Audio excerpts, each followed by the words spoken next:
.NET CLI or command line interface is a tool that will help you to create, build, and publish .NET apps easily and quickly. .NET CLI is a handy tool for developers, testers, and deployment engineers.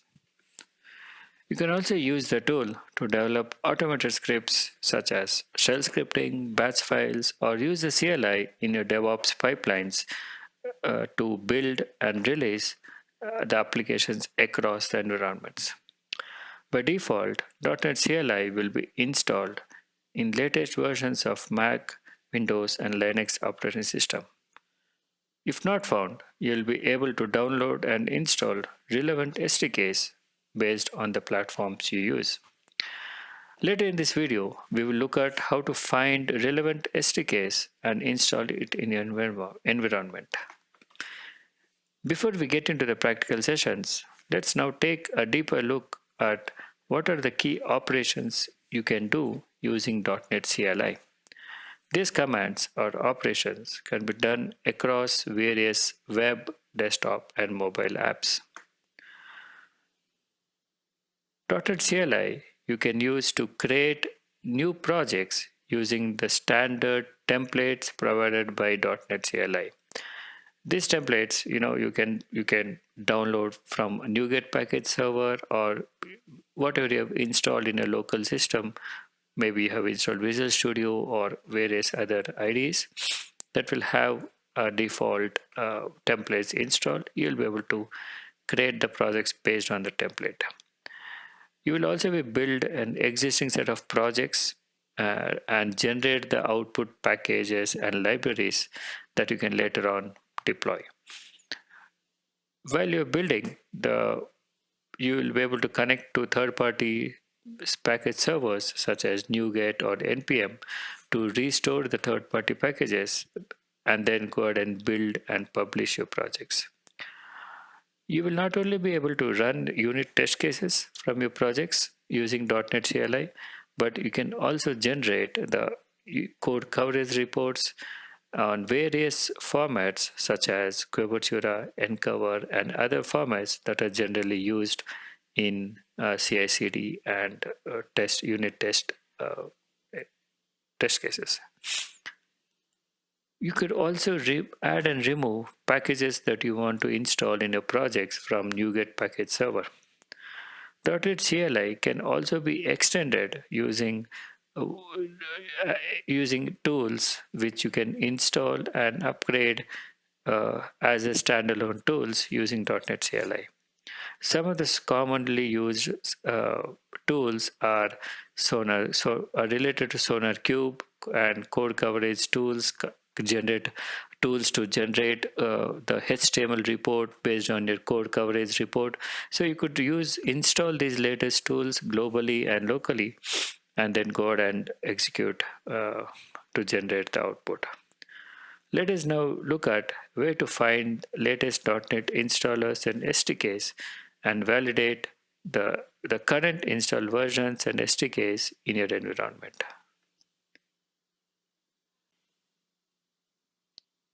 Now, to install the latest version or the required version of .NET CLI, which is part of the .NET SDK or the runtime that is installed in your environment, you can go to .NET.microsoft.com, where you will not only get the latest libraries available, but you will also get the current software SDKs and runtimes that you can download for Windows, Linux, and I'm currently running on Mac, so it by default loads the .NET the Mac version. You can also download the Docker image for your if you're running on Docker containers or here. So as I said, I'm using Mac, so it by default loads or requests me to download the Mac OS related SDKs. Now, as you can see, the latest version which is available is .NET 6. You will also be able to go and download the previous versions of supported version. At the time of recording this video, there's a .NET 7 under preview, and I think up to from .NET 3 onwards you have some version supported, which you can download any version between 3, 5, 6, and now 7, which is in preview, to download and install the SDKs. Now what I've done is I've already done the installation part, so all you need to do is download the SDK and follow the process in your OS to install the library, install the package. Once you have this installed, you can open up the command prompt or the terminal in Linux and Mac, and then if everything is installed right, you'll be able to in order to validate whether .NET is already available or it's installed now, you can type in .NET and double hyphen version. What it will give is it will give the current version of the SDK installed in my machine, which is .NET 5, right? So which is a more current stable version of SDK at the time of recording. So now in order to find out what all other SDKs installed in my environment, I just have to say .NET list SDKs. What it will do is these are all the versions of the SDKs that are installed from 2.1 to 3 to 5, which is a more recent one. So it will list down, you can have multiple SDKs installed in your environments, and this command will list down all the versions. Similarly, you can use the list runtime to list down all the runtimes that are installed in your machine, which is basically used at the time of when you're running the app or when you're running the application. The runtime is used to ensure the application is running as expected. So this is the way to list down all the runtimes and SDKs which are currently installed. If .NET is not installed, you will not be able to run the command .NET, and it will basically get an error, command not found, syntax not found. So with this installed, now let's quickly look at how to get help or how to understand what commands to run and what parameters are optional, what are mandatory. Basically looking at how do I get help for a given command, because .NET CLI has a vast number of commands that you will not be able to have a details of all the commands. So the simplest way to get anything around help is on .NET is .NET-H, which will list down all the commands that are supported by the current SDK. If you see here, these are all the commands which are currently I can execute, and I can also which we have already seen the runtimes and the version that we have seen. Now similarly, let's say if I want to get help on what is new, right? What is .NET new, what parameters to pass, and what new command does, right? I can type in .NET space the command new and then -H. So what it does is it will list down all the commands related to all the help for the command new. So which means that here what options we see here, these are specific to the new command and what are options you need to pass and for the new command to run. So getting help in a command in the command line interface is easy. All you need to, anytime you're stuck, you can give the command name and -H or --help, right? Any one of these will give you the commands and help related to that particular command.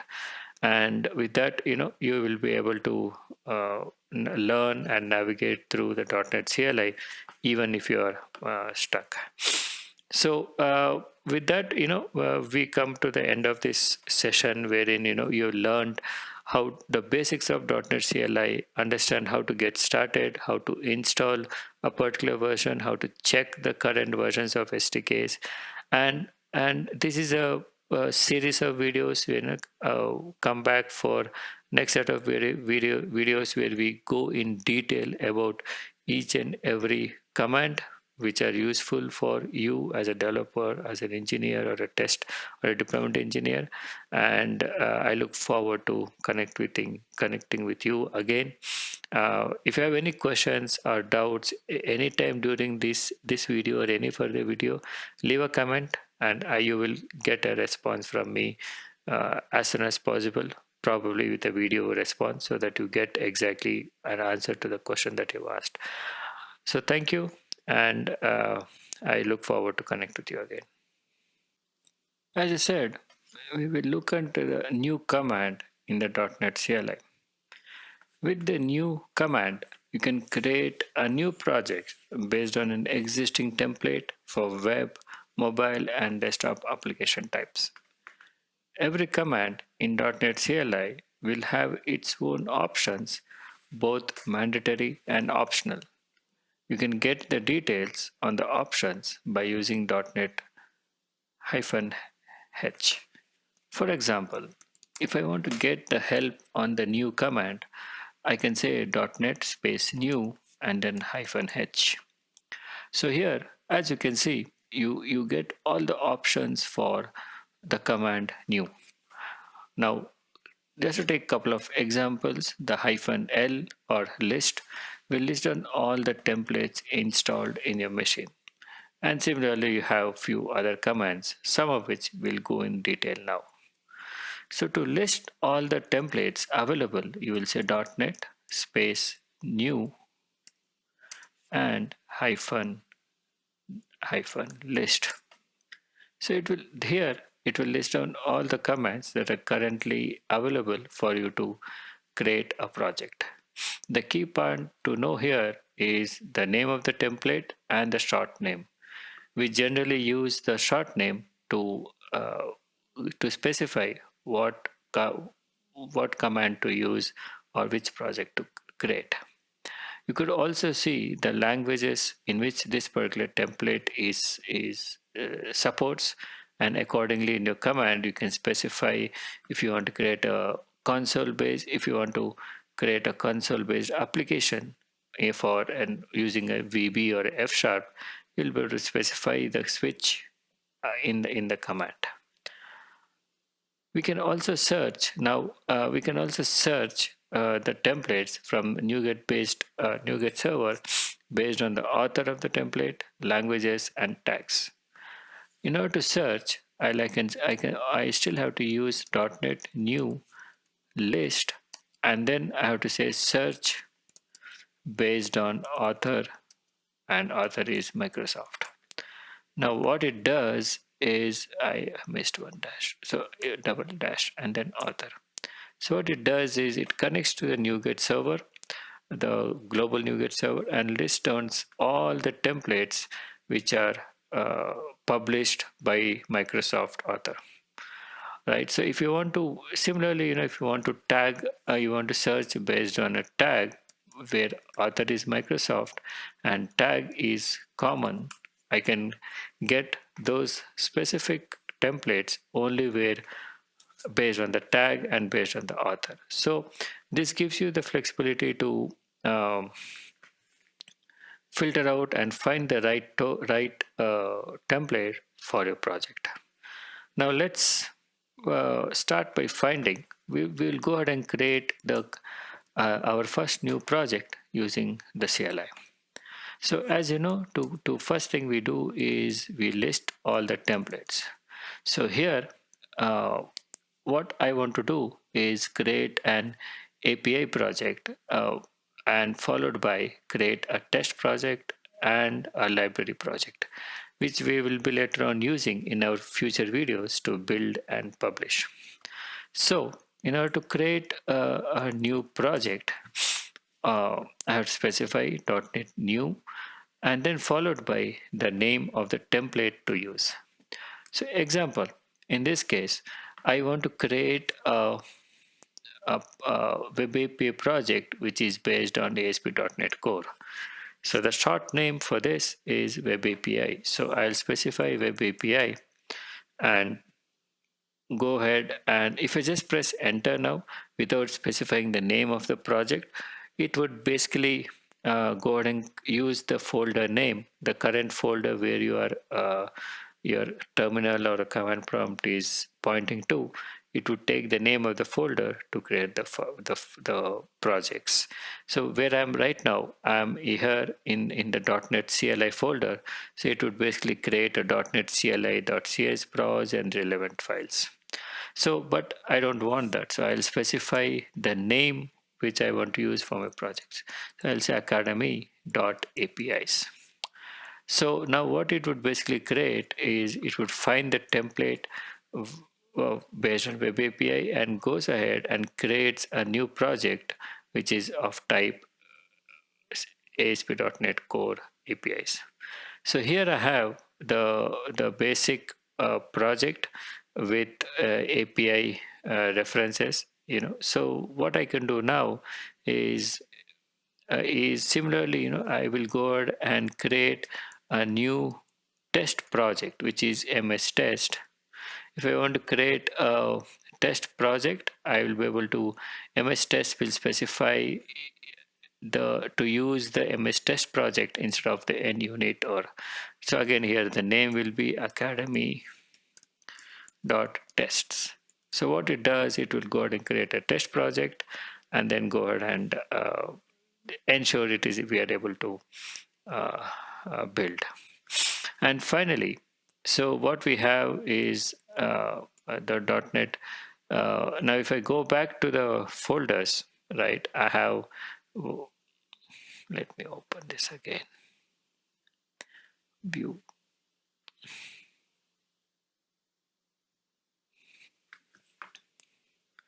desktop.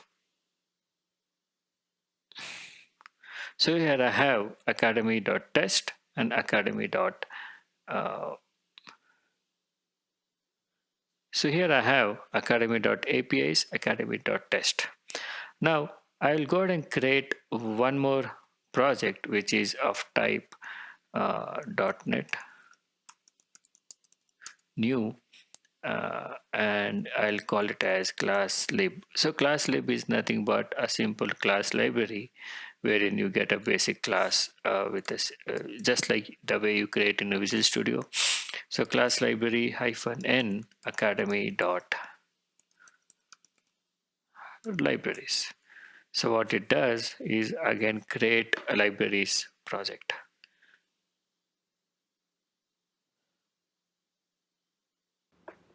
Now if I go back to the project and go back to the folder, you can see I have three different projects which are not linked to each other. So generally we use the solution file or the SLN file which references which where you can group multiple projects under one single solution.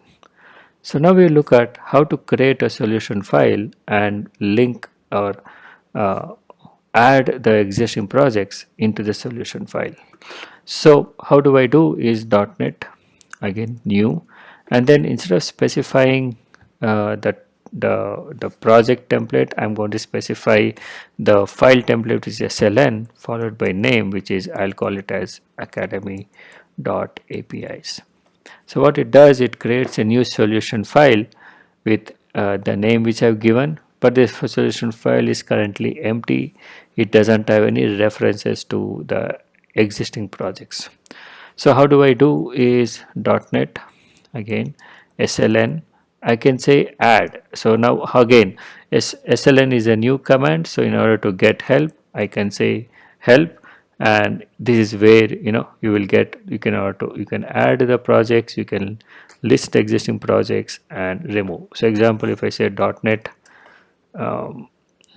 SLN and then I'll say list, so it says no projects found because I have not there are no projects linked into a solution. So let me add one. So let me .NET SLN add, and then I'll link the API projects project into the solution file. So you have to specify the path of the CS proj, right? So if you see here, and specifying the path of the CS browse, I press enter. Now if I say .NET SLN list, it will list down the project which I have linked. Similarly, I can go ahead and add .NET SLN add academy dot test slash academy test.cs proj, right? And finally, I'll add .NET SLN academy dot libraries slash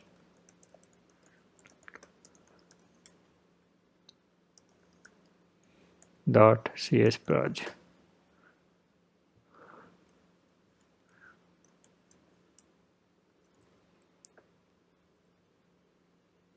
I missed the add command, so I'll say .NET SLN add and then specify the project. Now if I say .NET SLN list, it will list down all the 3 projects. So what we have seen here is how to use the new command to not only create projects, individual projects based on the tag, based on the author, based on the short name.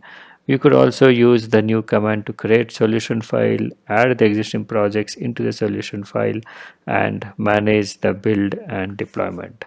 Right. So in the future videos, we will look into specifically how to build these projects, how to publish, and how to test the projects, uh, so that you will be able to use the CLI right from creating the projects to building and using it in your pipelines.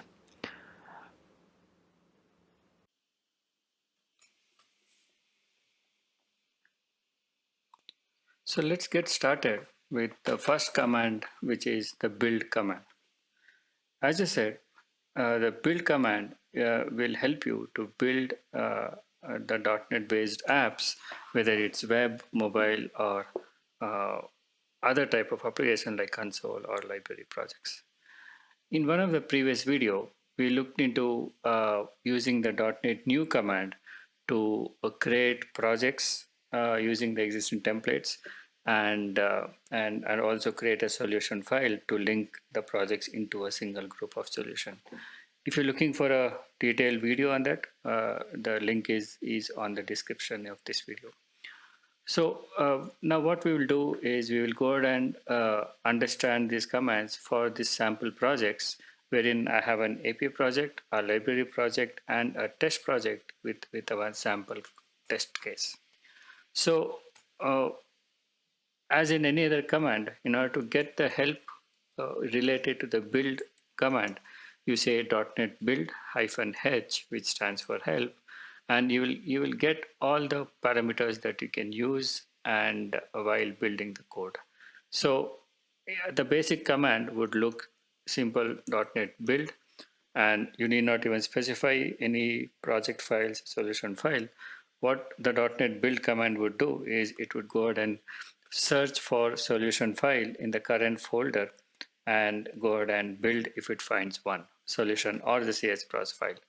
So if I just say .NET build, it would go ahead and build the current folder where I'm in, the academy.apis folder, which has a solution file. Now, as a option, I can also specify the solution file. I can specify the solution file, or I can also specify the individual project files which I want to build. Let's say the solution file will build all the projects. Now, when you give the individual CS pros, it would only build the relevant solution file or the project file.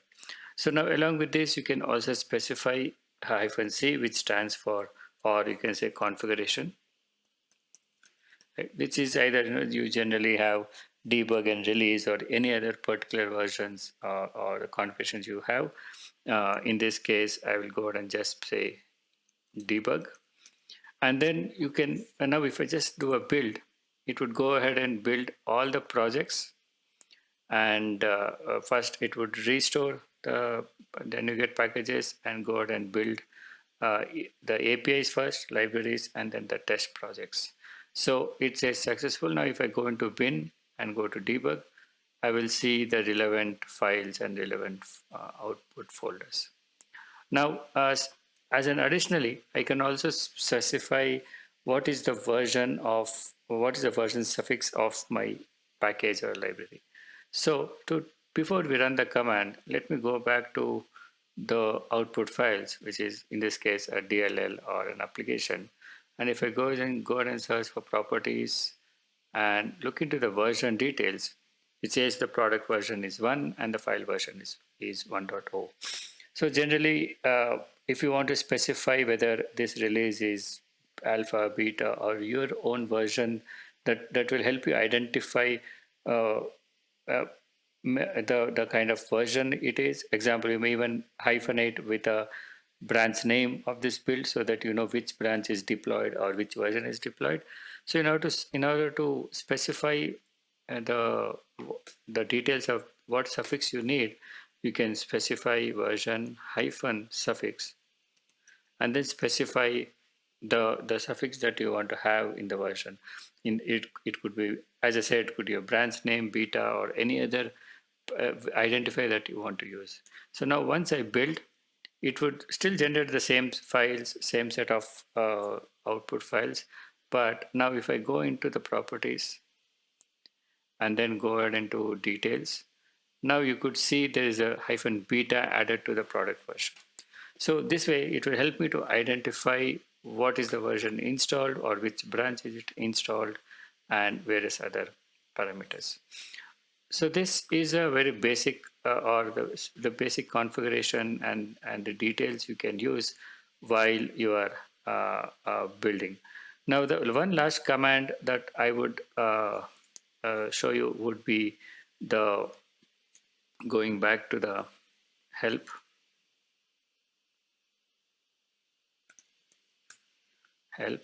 So here there is something called self-contained, right? Which means that if you want to generate a DLL or output file which that doesn't need the .NET code to be installed a particular version, self-contained is it would also publish the output DLLs and the files along with the .NET runtime so that you could just go ahead and deploy in any environment and it would work with no prerequisite issues.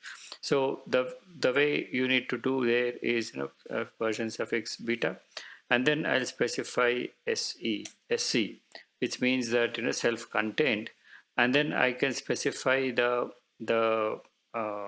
identifier of the .NET framework I want to use. So the information of the catalog that you can get it here. If you want to if you're trying to build the output for a Windows, for each of these systems you have the identifier.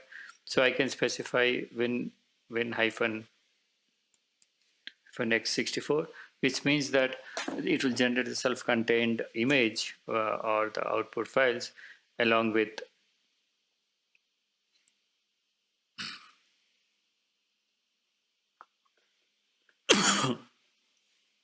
okay. So that now here what it says is you cannot specify this switch for a solution file and it cannot apply for all the pricing solutions. So instead of specifying the solution file, I'll say add this into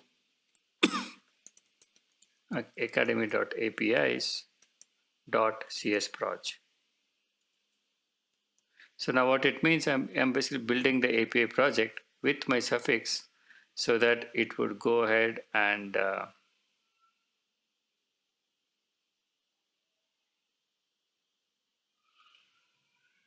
sorry, let me check here. So if it says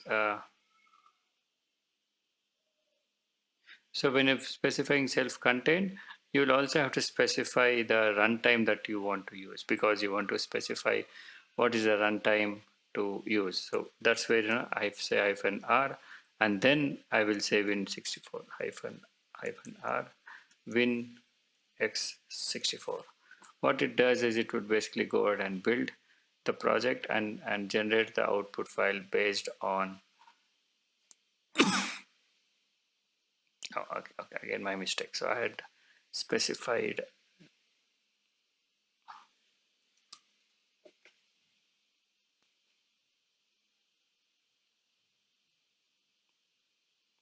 It will generate the file along with the self-contained image. What this you can now will be able to deploy into any Windows 64 and go ahead and deploy.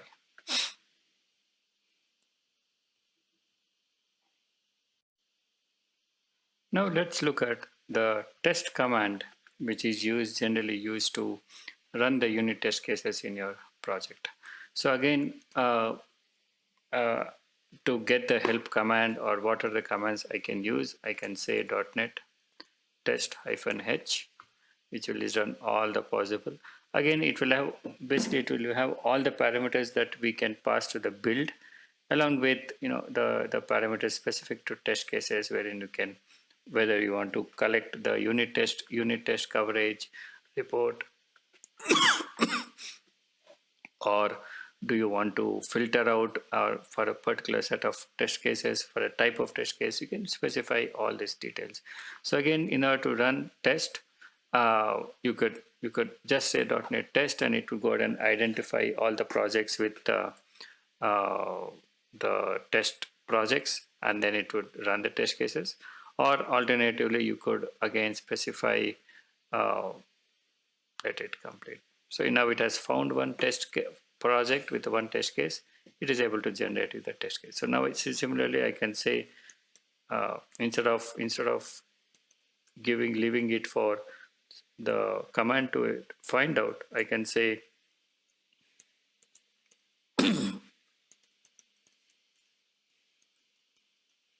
right .csproj, and then I can specify configuration, which is, let's say I want to run it in release mode, and then it would go ahead and generate the test cases and the report, build and generate test cases for the release mode. Now if you see, there's a release, where are my test cases, right? So similarly, now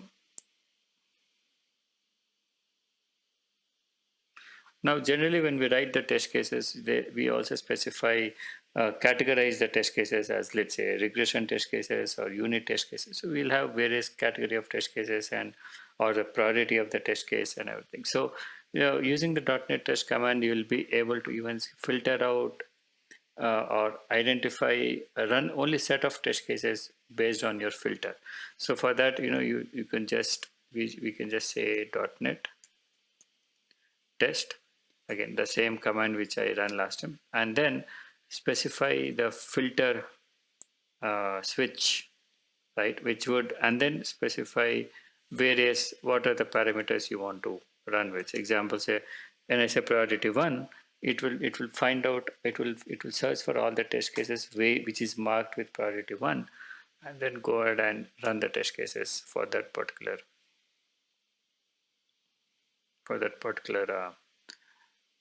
so that I'm missing one syntax. So now it would go ahead and build and find the test case with priority 1.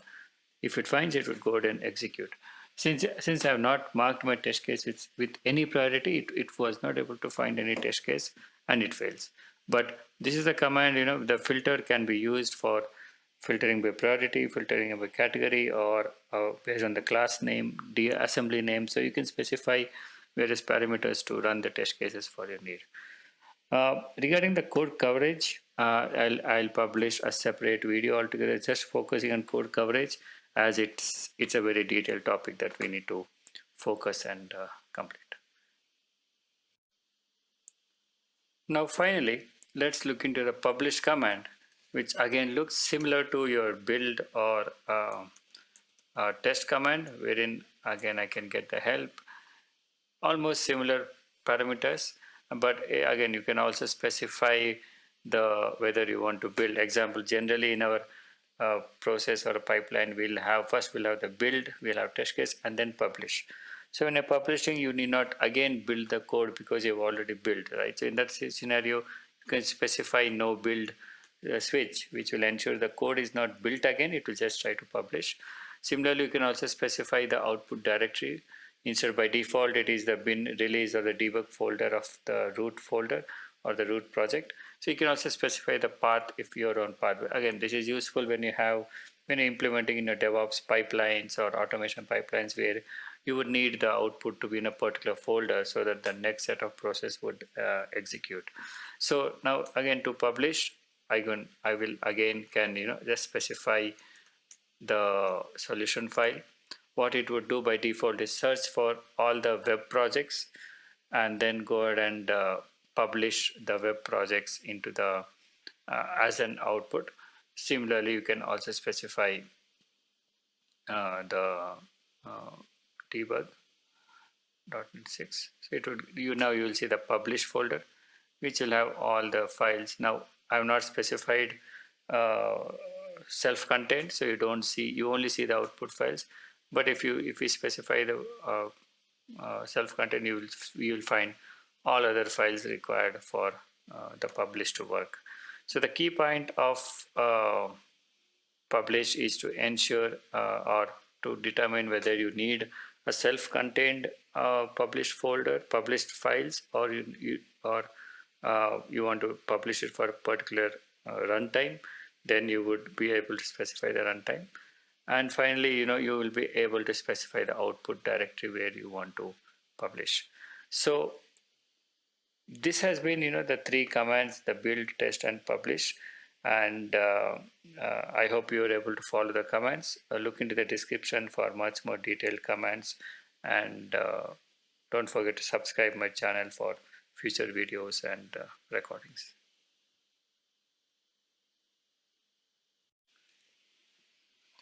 So let's begin with and understand how to create a NuGet packages in .NET CLI, and then look at how to push. Right. For this purpose of this demo, we'll go back to the demo project which I created in one of my previous videos. The link to which is down below in the description. So what we created in there was we created an AP project, a library project, and a test project. Right. So a library project is what is generally used when you want to generate a NuGet package. Having said that, we could generate a NuGet package for other type of projects as well.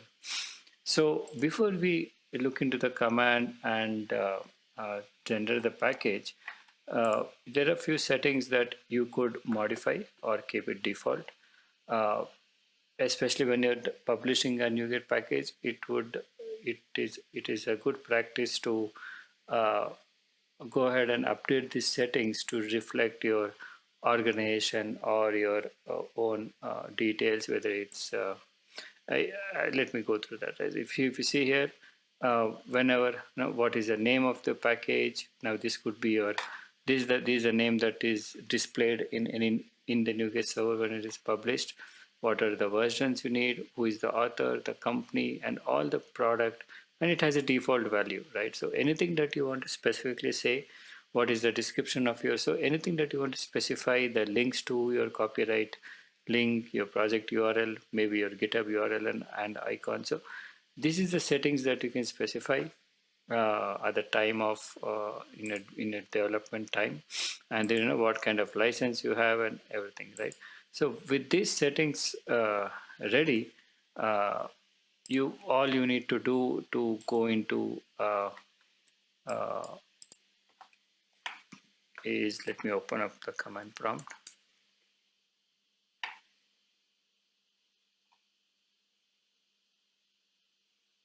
So now since I want to generate the Achaidemy.libraries NuGet package for the libraries. Now what I can, the first step, as we see in the previous, is to do a .NET build. And since now I'm inside the libraries, it will just build the library project because it performed the CS project. Now in order to let the build complete.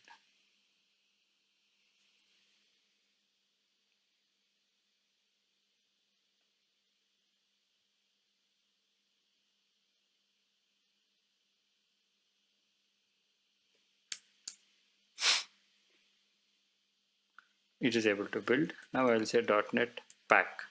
So pack is the command which you can use to create the NuGet packages for the current project. Now again here, what you can specify the output directory, and the interactive and verbosity of your logs, the version suffix, the configuration, the default. But the two important thing additionally for when you're when you're basically packing your NuGet package is your include symbols, and include symbols will ensure your PDB files and all other files are included in the symbol file is generally used when, especially when you have a scenario where the application has crashed or the package has crashed. The symbol files will help you to load and debug. Similarly, include source will include your source files and the PDB files, everything, so that you could debug the application, or debug the package in the dev environment. So generally, any dev packages we will include source, so that the whoever is using your package, they'll be able to debug and fine tune.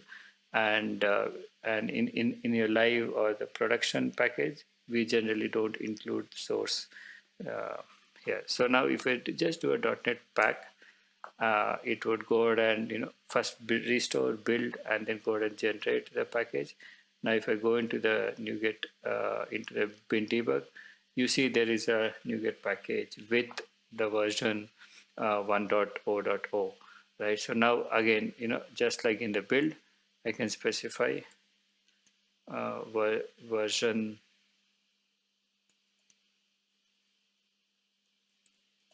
suffix, and then let's say I specify beta, and then it was again regenerate the package with the new version, with the version suffix included. So if you see now, there is a beta package which I can now go ahead and push and publish it to various environments or the NuGet server.